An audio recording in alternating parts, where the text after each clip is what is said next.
As we prepared to announce that Maple Leaf Foods is now carbon neutral, a lot of people have asked me this question.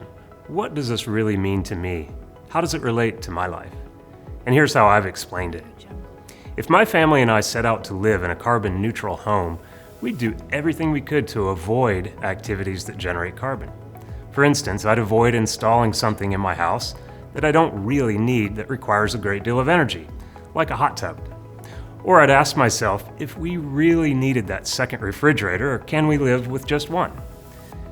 Do we need bottled water, or can we drink from the tap and avoid all that plastic waste? Then we would try to reduce our family footprint by being more efficient at home, by improving insulation and sealing in our windows and doors. We could reduce our heating and cooling and the carbon that they generate. We could switch to more efficient LED light bulbs. We could consider switching energy sources from carbon-intensive to low-carbon energy, such as consider putting solar panels on our roof to create renewable electricity.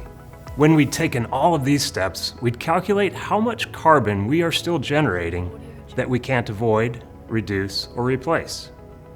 Then we'd invest money in projects that reduce the amount of carbon that is equal to what we are still generating as a household.